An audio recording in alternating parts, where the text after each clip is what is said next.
Hey, Sean, Josh Reed, congrats on improving to 4-0. Thanks, Josh. How concerned are you with the third down efficiency on defense and getting the Raiders off the field? Yeah, well, I mean, I thought they did a good job. I'll give them credit, but we got to do a better job. So I got to look at the film just to see exactly where it was. But we were trying to make some calls in there. They were out executing us, out operating us, and we didn't have the rush we needed. And so I thought we did a better job in the second half, Josh, to your point, and it's something that we have to continue to look at because we did have them in some third and longs in the first half there. Josh Norman, first game as a Bill, makes a pretty good impact on the game, in particular that turnover. Did you kind of sense the momentum swing on that big play?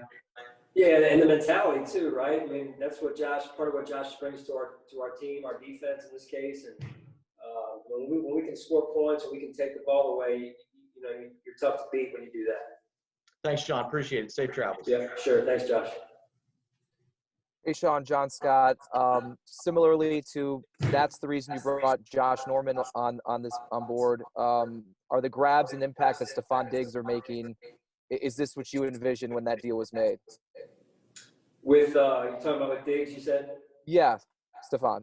Yeah, I mean, you look, the one play that stands out, I mean, there's many of them, but the one where he went up down the middle of the field there with Josh through the post route and went up and got it in a contested ball situation, 50-50 ball, and it was clear. I mean, he plays so strong. He's got that dog mentality, the attitude that rubs off on our football team. So I love that.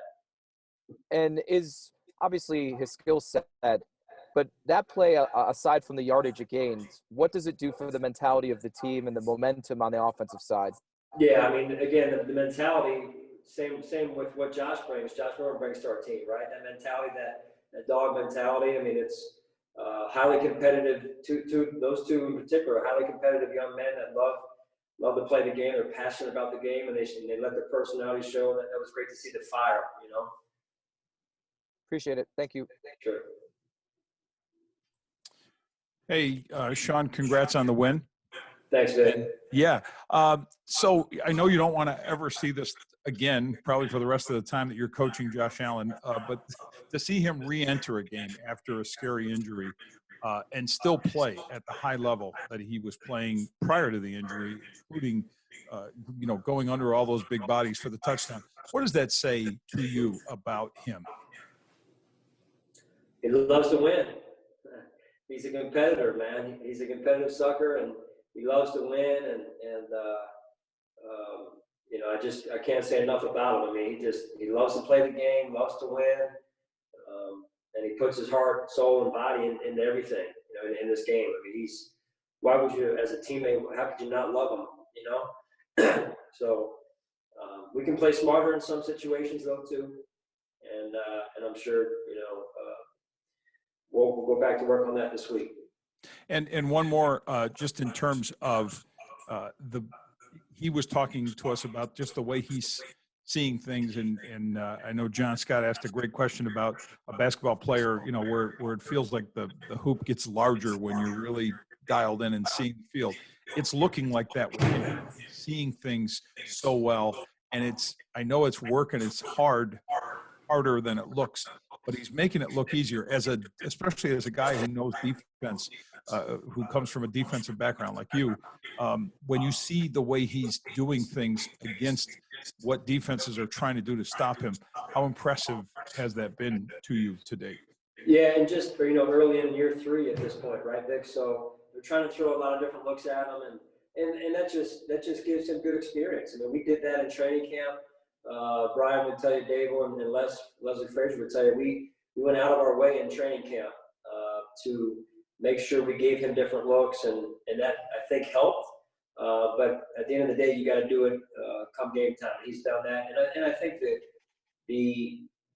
when the offense can be on the same page, right? That being that alignment is critical, right? That whether communication wise, execution, I mean, it's all important, Vic, as you know.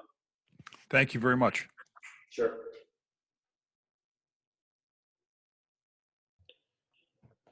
Hey, Sean, Adam Bonini, WGRZ TV. I know you've just finished this game, but I'm sure you've been following the situation in Nashville, looking ahead to the Titans next week. How much concern do you have about that situation and the outbreak down there, and some of the decisions, how and when they get made as we look toward this week? Yeah, I thought it was a mental challenge for our team. We were being asked about it, kind of, the back third of our week last week, and the guys, they know who's next on the schedule, and to then come out here and focus like they did, I thought showed a lot. And then to your question, I'm concerned.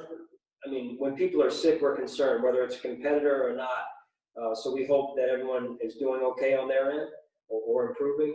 That said, I'm honestly, like you said, I'm just getting done this game, sitting in my locker with my luggage next to me here. So I'm sure I'll be, we've been monitoring it. Our operations people, Brandon and Beam as well, have been monitoring it. And I'm sure they'll brief me when I get on the plane as to where things are. Thank you, Sean. Sure. Safe trip. Thank you.